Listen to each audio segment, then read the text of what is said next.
up, everybody? It's April Dawn. Let's talk about it. This is Queen Sugar, Season 4, Episode 5, Face Spec. So if you want to know what I got in my head, this is it. It's the Innocence box braids. They are 26 inches long. I got tired of fighting these naps in the summertime. Listen, being natural in the summer is like in Texas. Okay, we got a hurricane coming this week. It's like 90-something, 100 degrees almost every day. Like, ain't nobody got time for that. I got tired of my hair looking dusty and tired. So, if you look in the front, I did individuals in the front. The individual crochets, right, in the front. And then I just, for the rest of it, I just crocheted normal in the back. So, all around the perimeter, I can, pull it up in styles, it's in individuals. But in the back, in the middle part back here, it's all crocheted. So neither here nor there. So I'm gonna put a timestamp on this so you can skip this part if you want to, okay? I don't wanna waste any time. Let's go ahead and get started. So we see that Nova is having bad dreams at the beginning of the episode. Well, not necessarily bad dreams, but her younger self is like calling out to her. And if you notice, that little girl was the girl from Us, and she's in another movie that's coming out too. I can't remember, that's coming out real soon. But yeah, it's the little girl, the sister from Us, the little girl. Blue, Ralph Angel, and Darla. So Ralph Angel goes to the house to get Blue in the morning, and Blue said he had to get himself ready for work because mommy is depressed. Mommy says she's tired. So you can tell that Darla is going through some type of depression. She can't even get out of bed to get her baby ready for work. And he says, let's give her a break. Blue tells him he smells good. Well, he tells him that he smells weird. He smelled like flowers, and he's like, this is cologne, I'm smelling good. I got a meeting I gotta go to, and I gotta smell real good for this meeting. So we already know he about to go out with Deja on a little date or whatever. At the diner, Prosper is going to a funeral. I thought that was nice how they just touched on his character just a moment. He kind of lit up when Vi said that whoever the person who was dying, their sister was coming into town, and Prosper kind of lit up, and he was like, oh, I ain't seen her in like 40 years. Oh, we used to do that. I said, Prosper, you better go and get you a woman. Okay, she probably single and everything, got grown kids and shit. Y'all go ahead and get that together. As Prosper is leaving out, then we see Remy coming in. I don't even know why they did this. They could have just let him be gone. But he comes in there, he greets everybody. Everybody's happy to see him. They want to know where he been. They gonna tell him where he been or what's going on with him or whatever, where he disappeared to. Charlie gets a call from Davis. Apparently Nova's book is kicking up a lot of drama at this new job he's trying to have at Bayou State. And so he wants her to help him kind of get his stuff together with the PR, because if they keep on picketing and protesting, then it's going to be they're gonna let him go. So he throw that Micah in there. We don't want it to affect Micah bullshit. So she says yes. As she's saying yes to him and hanging up the phone because she said she don't want to see him in public, come to the meal, Romero comes to her office. And so he's telling her this whole thing about, his mama told him to just see the good and just take the good and don't ask no questions. And, all this is just leading up to him finding out about those farmers that died on her property. Things not going well because he keeps saying she's so good. Kind of like Remy used to be like, you so good, you so this, you so that, putting her on this giant pedestal. And when they realize, listen, Charlie got to do shady stuff too, then they don't like her no more. They hug and kiss, and the clinic is going good. We're doing this. Yada, yada, yada, right? That look like it's going okay so far. You see Darla in the bed, and she goes to pray, and she basically praying for strength and for understanding and insight to why she's going through this. And she's, she kind of fighting that urge. You can tell that she probably want to use. This would be a time that she would go to use, but she's saying, my actions, I have control over my actions, I have control over my thoughts, I have control, trying to like take herself away from this place that she's getting to, right? And so she has the book, and she throws the book against the wall. So we're at a book reading with Nova and Octavia Laurent. Okay, I know some Laurents and Slidell, okay? A whole bunch of them, as a matter of fact. But Octavia, who is Cree Summer, i.e. Freddie, from a different world. Cree Summer been working in the business for a long time. She voices a lot of your favorite cartoon characters, lots and lots and lots of them. She's been doing that for years and years. But she was amazing on this episode. So she basically jumps up in the audience to ask Nova some questions, and she challenges her about the book. She says, where's the research? Like for all these conclusions that you're making about Black people. What's a memoir? And she was like, well, the antidotes that you're using in the book are very self-grandizing. Whoo, child, that was a read right there. And I was like, if that ain't the truth, nothing else is, girl. You are very grand to make all of these assumptions and and conclusions about black people in their everyday life. And that was another one that she was saying she represented the everyday black person, and she was like, oh, you hardly represent the everyday black person. Like, they was going back and forth. You could feel the tension in the room between them. Nova makes a good argument for her book too. Like, bitch, I ain't gotta do no research. This is my family. I'm doing this from my personal experiences, and that's where I'm drawing it from or whatever. She reads her down, and so she said it's an opinion piece. It's not based on research. And so Octavia got the last word in, because she was like, you know, normally when people say something like that, that's the mark of an amateur. I was like, oh shit, here we go. Back at the diner, Remy and Hollywood are talking, and he's just basically saying that he had to leave and he had to go find himself. You know, him realizing he thought Charlie was gonna be the one. When they broke up, he was devastated, and so he thought he would never find love again. And then things started to happen with Nova, and it just didn't work out, because Holly was like, well, you know, I thought y'all make a good pair, actually. You know, I would never tell Vi that, but you know, I thought y'all made a good pair. But he was like, basically, he had to come to terms to realize that he had a lack in his life.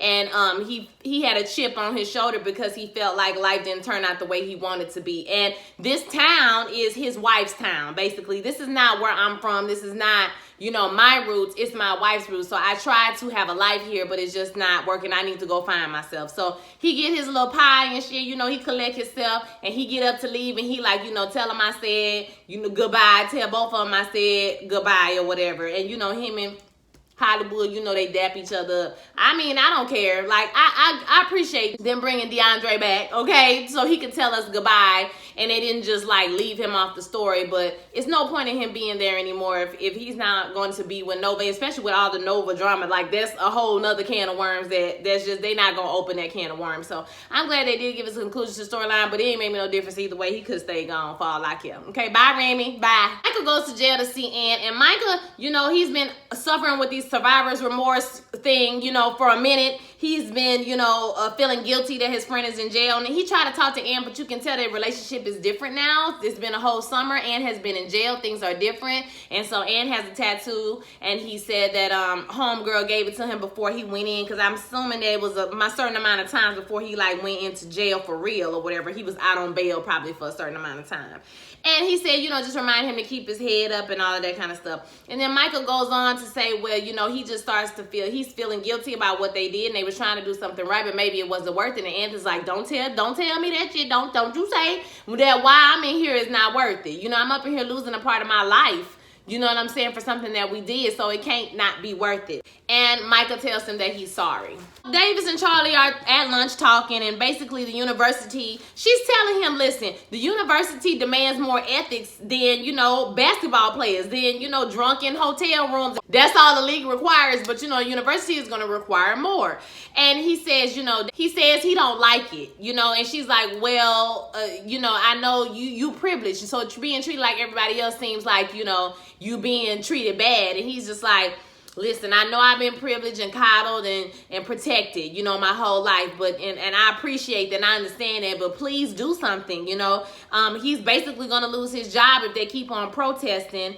And she's like, listen, you need to own your mistakes. Go on TV, say, yeah, I did it. Yeah, I'm sorry, because the fact of the matter is out now. So there's nothing you can do to deny it. So just tell the truth, and maybe, you know, he was like, maybe, yeah, maybe, because I can't make you no guarantees. Maybe you will be able to keep your job, but you're going to have to admit what you did. You're going to have to say it on TV, and you're going to have to own up to it. Octavia and Nova, you know, she goes to her house, and basically her students are reading Nova's book. So she like, oh, okay, I see how you do me. Okay, so you try to front on me in public, right? But you really getting your students to read my book. Like, I get it or whatever. She's like, I'm not going to play these games with you, and they going back and forth. I'm like, y'all going to end up screwing before the night is over with. Like, we already, girl, we know, sis. We already know. I think Jandisha are on a little picnic. They so cute. I just was like, look at all this chocolate. Oh my God. They so cute. He bring her some flowers. It was real cute. But at the same time, Blue is at school. And I'm talking about them damn kids. Listen, kids be trash sometimes. The little boy say, well, you going by your daddy. My mama said you ain't got no daddy. Well, my mama was on the phone with my auntie, and they said you ain't got no daddy at all. I said, wow. Wow, little boy, wow. As Ralph Angel is canoodling with his boo, he gets a call from the school. I don't know what's going on with Blue. Davis and Charlie are finishing up their little talk, walking. He walking her out there. She's walking him out the door. And he was like, oh, it felt like old times. You know, we were back together and, you know, and we were doing our thing. And he says that he realized that when things went bad, that he did not fight hard enough for her. And she was like, you know, at one time, I would really needed to hear that. You know, I really needed to hear that from you. But that time has passed. You know, now we've gotten to the point where we can be in the same room with each other and not kill each other. You know what I'm saying? So let's just go with that. Let's not try to make more out of it, because he tried to kiss her because she was like, I don't have nothing left. Like, it's done. I told y'all last week, they ain't getting back together. So I be watching AfterBuzz TV, and Shaka always be talking about they ain't gonna get back together. They not getting back together. Shaka, they ain't getting back together because it's done. Once you have done all that, because she said you still lying. You was lying about this girl for 13 years. Like, you was still lying. It wasn't like that happened and you stopped. You was still lying for like an additional year or two. Like, no, it ain't happening. And Charlie shut it down, okay?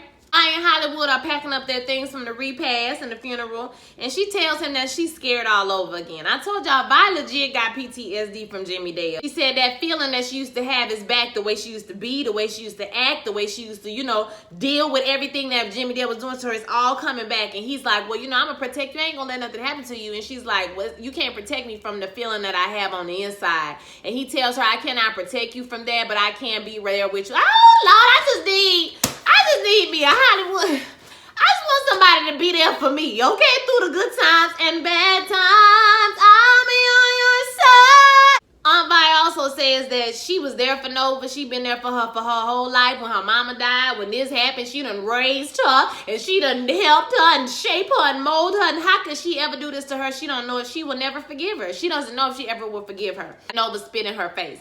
Now, y'all know, like I said, Nova need to be, you know, shunned for a little while. She need to, you know, go through. But at the same time, do I think they should never forgive her? No, I don't think they should never forgive her. You got to forgive your family, even though it's messed up. It's going to be a while, but I do think that eventually they're going to have to talk to her. Because it's not good for Vi to be holding on to this, because she got lupus. And, you know, stress and things like that can always make your lupus flare up. Nova is receiving some criticism from Octavia's students. One in particular says that Nova's whatever she uses, her examples are outdated. And she's like, have you read the work of this person, this person, this person? She was like, girl, yes. I mean, when me and such and such go to lunch, the next time the authors that she was talking about, you know, like, that's my home girl, B, don't try to come for me. I will ask her if the references I'm using are outdated. So she pretty much shut her ass down, okay? And when homegirl got up, homegirl say,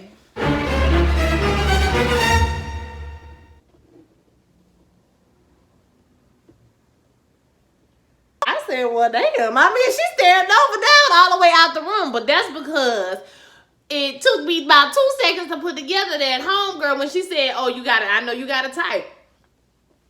Homegirl Octavia is screwing her just like she was screwing Nova when Nova's was in school. There you go. It took me a second, but I got it. Daughter and Rap Angel come home with Blue. Blue runs upstairs. He don't want to talk to nobody. He been crying all day long. Darla's kind of in a panic. She doesn't know, you know, what to say, what to do. And he's like, listen, I'm going to talk to him. Because, I mean, it's a man conversation. I mean, it's not his father. And yes, she should be there, but it's really like a conversation the boys need to have with each other. So he's like, I'm going to figure it out. And Darla is kind of like in awe of how mature Rap Angel is, because she's like, you're not furious, you're not angry. He was like, yeah, but you know, he needs to be the most important person that, you know, we need to be worried about. So he's had time to process, and basically it is what it is. You can't run from your past. You did it. You know what I mean? It's out there now.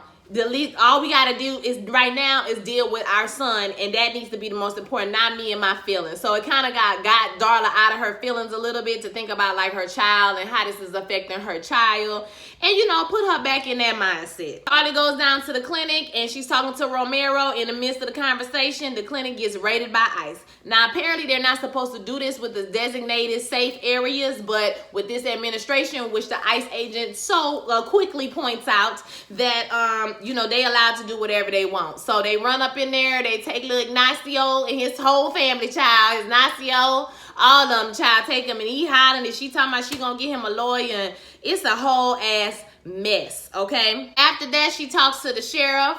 The sheriff tells her that it was not the Landrys who told, because they done lost 2 of their ranch hands or 3 of their best ranch hands down at your clinic. And basically, when she got rid of that private prison, she made a lot of enemies. He was like, people don't like you around here. But when she sees, when he walks away, she kind of sees, I don't know if that was Jacob or if that was that lawyer. It was a white man creeping around the corner.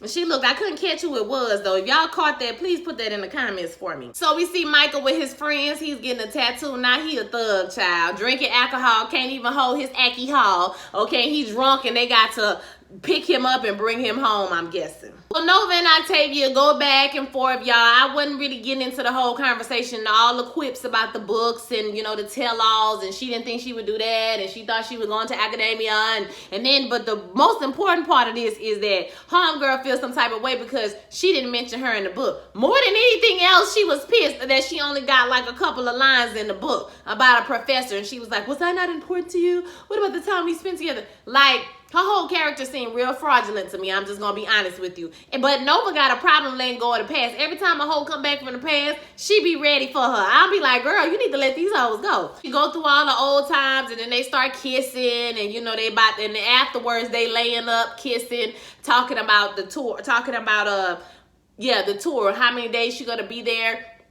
She said she got to leave tomorrow and go to some more cities. And she's like, I'll come. Well, what if I came with you? Oh, well, don't you have to teach classes? Oh, well, my students can come too. You know, they graduate students. Oh, okay. Well, I think it would be a good idea. It would be good to spend some more time. Girl, why are you doing this, girl? That hoe gonna get on your nerves after 2 weeks. I don't think this is gonna work out good for Nova, but maybe Nova just looking for somebody at this time because her whole family is, you know, turning their back on her, basically. Barrera, the city councilwoman, tells Charlie that the clinic was a message basically to her. So saying that they want this highway. The highway is coming. Okay, and the most she can do is try to run for city council or sign a petition to get the highway put on the ballot so that the people can vote, or run for city council against Jacob so she can help steer it away. But the highway is coming, but the people have a decision on where it goes. So if she can get it put in another place, then it won't gut the farmer's land, it won't gut her land. But the problem is, people in that town don't like Charlie, so people are gonna really have to vote. Black people gonna have to come out and vote, you know, and really put her in office. So yeah, you know, I don't know how that's gonna work with her running. I don't know if that's to be successful, because she is like, do you think I have a shot? And the lady was like, I don't know. I mean, you could do it, but you know, I don't know. And she said when she runs, okay, the Landrys are gonna be like a whole different beast, but she can't expose their lobbying efforts. So like, you can do some political dirty shit, you know what I'm saying, to like expose them, to not get the you know, and maybe Jacob too. She could do that. She would have a little bit more room to do that if she was running for office.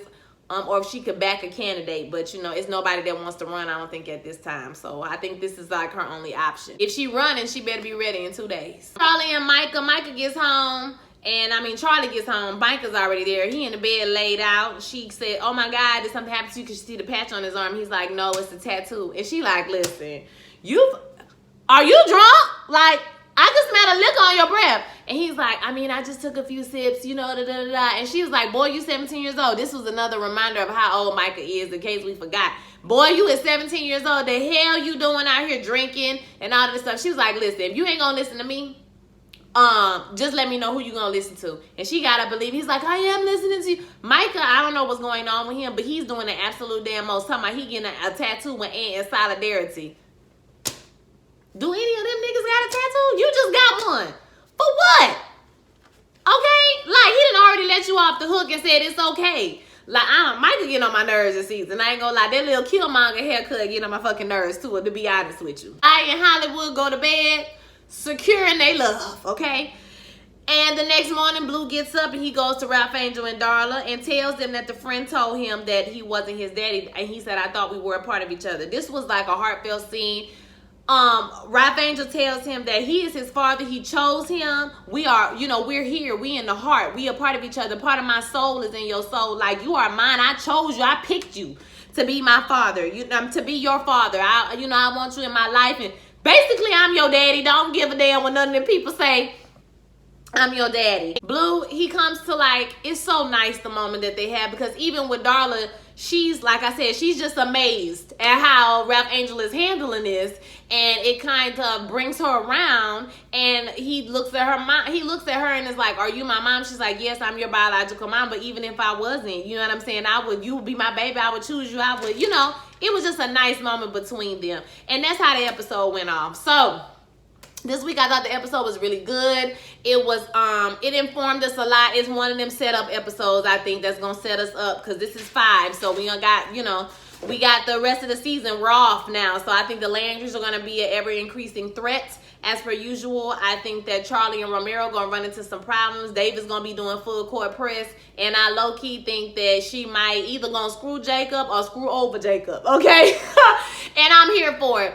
I'm worried for Charlie because I feel like she might not be able to handle all these things that she's, you know, thinks she can handle. She got so many balls in the air. I'm not exactly sure how that's gonna work. So, you know, I'm worried for her on that front. But I think Vi gonna be okay. She got Hollywood. Micah need his ass beat. I'm tired of Micah. Kiki said she don't love me, okay?